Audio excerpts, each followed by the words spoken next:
नमस्कार, मी राहुल कदम आपल्या सर्वांचं माहिती असायलाच हवी या YouTube चॅनलवरती सहर्ष स्वागत करीत आहे।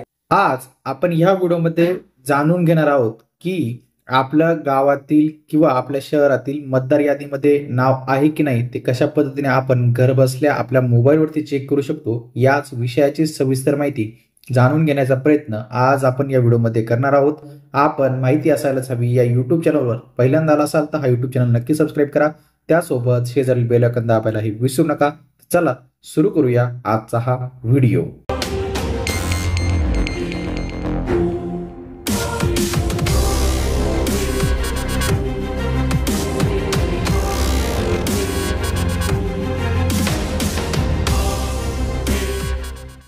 मित्रांनो, मतदान यादीमध्ये आपलं नाव चेक करण्यासाठी सर्वप्रथम आपल्याला आपल्या मोबाईलच्या प्ले स्टोअर वरती जायचं आहे आणि वोटर हेल्पलाईन या नावाचं ॲप जे इलेक्शन कमिशन ऑफ इंडियाचं आहे ते डाउनलोड करायचं आहे। आता मी ऑलरेडी ॲप इथे डाउनलोड केला असल्यामुळे मी आता आपल्याला डायरेक्टली ओपन करून दाखवत आहे। ॲप ओपन केल्यानंतर अशा पद्धतीने आपल्यासमोर ॲपचा इंटरफेस हा ओपन होत असतो। यानंतर आपल्याला इथं जर रजिस्टर केलेलं असेल पहिले तर इथे आपला मोबाईल नंबर आणि पासवर्ड टाकून आपण लॉग इन करायचं आहे। जर रजिस्टर नसेल केलेलं तर आपल्याला जे इथे न्यू युजर पर्याय दिसत आहेत या न्यू युजर पर्यायावरती आपल्याला क्लिक करायचं आहे। मोबाईल नंबर आणि पासवर्ड टाकून आपण इथे लॉग इन करायचं आहे। सेंड ओटीपी या पर्यायावरती क्लिक केल्यानंतर आपल्या मोबाईलवरती जो काही ओटीपी येईल तो आपल्याला इथे आता टाकून घ्यायचा आहे। त्यानंतर लॉग इन नाऊ या पर्यायावरती आपल्याला क्लिक करायचं आहे। आपल्यासमोर अशा पद्धतीने ॲपचा इंटरफेस हा ओपन होत असतो। आपल्याला मतदार यादीमध्ये नाव शोधायचं असल्यामुळे आपल्याला जो वरती सर्च बार दिसत आहे या सर्च बारमध्ये आपल्याला क्लिक करायचं आहे। सर्च बारवरती क्लिक केल्यानंतर आपल्यासमोर पुढील विंडो ही ओपन होत असते आणि येथे आपल्याला मतदार यादीमध्ये नाव शोधण्याचे विविध जे काही पर्याय दिसत आहेत। पहिला जो पर्याय आहे तो म्हणजे search by mobile number, search by QR code, search by details आणि सर्च बाय एपिक नंबर।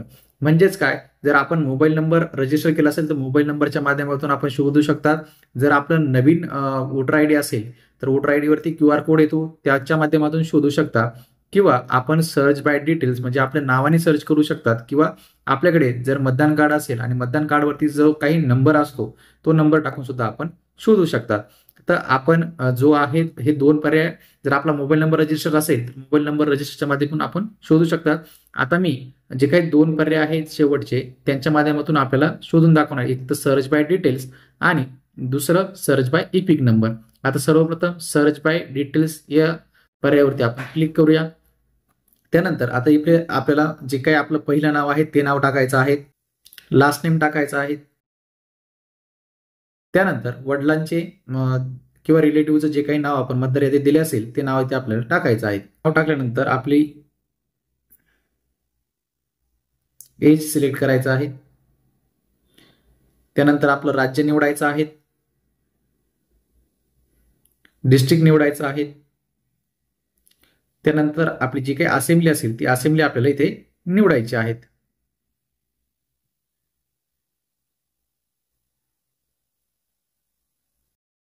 त्यानंतर सर्च करायचं आहे। अशा पद्धतीने जे काही विविध जे काही कार्ड असतात ते आपल्या समोर येत असतात, त्यातून जो काही आपला कार्ड नंबर असेल तो आपण इथे डिटेल्स व्हेरीफाय करून आपण निवडू शकतात। आता पहिलाच रिझल्ट माझ्या नावाचा आलेला आहे, सर्व योग्य डिटेल्स भरल्या असल्यामुळे। तर हे जे काही पहिला डिटेल्स आल्या त्यानुसार माझं आता मतदार यादीमधील नाव कन्फर्म झालेलं आहे आणि खाली जे दिलेलं आहे पोलिंग स्टेशनचा ॲड्रेस वगैरे आणि माझं कोणत्या मतदार यादीमध्ये नाव आहे आणि ते मी कुठे मतदान करू शकतो त्याचे सर्व डिटेल्स आपल्याला पोलिंग स्टेशनच्या डिटेल्समध्ये आपल्याला इथे मिळत असतात। हे झालं आपण आपलं नाव वापरून कशा पद्धतीने शोधू शकतो हे हा पर्याय बघितला।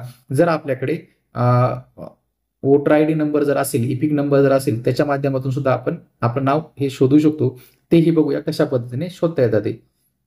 याकरता आपला जो काही एपिक नंबरचा जो काही पर्याय आहे त्यावरती आपल्याला क्लिक करायचं आहे आणि इथे आपला एपिक नंबर हा टाकायचा आहे। एपिक नंबर टाकून आपण इथे सर्च करायचं आहे। सर्च केल्यानंतर हे आता माझं मतदान कार्ड परत एकदा ओपन झालेलं आहे, यावरती सर्व डिटेल्स मला दिसत आहेत आणि त्यानंतर माझं पोलिंग स्टेशन म्हणजे मला मतदान कुठे करू शकतो तेच ठिकाण सुद्धा इथे दिसत आहेत. आपण ते इथून शेअर सुद्धा करू शकतात आणि डाउनलोड सुद्धा करू शकतात. व्हॉट्सअपवरती पाहिजे असेल तर आपण आपल्या व्हॉट्सअपच्या नंबरवरती हे जे आहे वोटर आय डी ते शेअर करू शकता. तर मित्रांनो, अशा पद्धतीने आपण आज या व्हिडिओमध्ये समजून घेतलेलं आहे की आपण घर बसल्या आपल्या मतदार यादीमध्ये नाव कशा पद्धतीने शोधू शकता, आपलं मतदान कुठे आहे, कोणत्या गावात आहे ते कसं शोधायचं याची सविस्तर माहिती जाणून घेण्याचा प्रयत्न आज आपण या व्हिडिओमध्ये केलेली आहे. आपल्याला आजचा हा व्हिडिओ आवडला असेल, आपण माहिती असायलाच हवी या युट्यूब चॅनलवर पहिल्यांदा आला असाल तर हा युट्यूब चॅनल नक्की सबस्क्राईब करा. त्यासोबत शेजारी बेल आयकॉन दाबायला विसरू नका. भेटूया पुढील व्हिडिओमध्ये. धन्यवाद.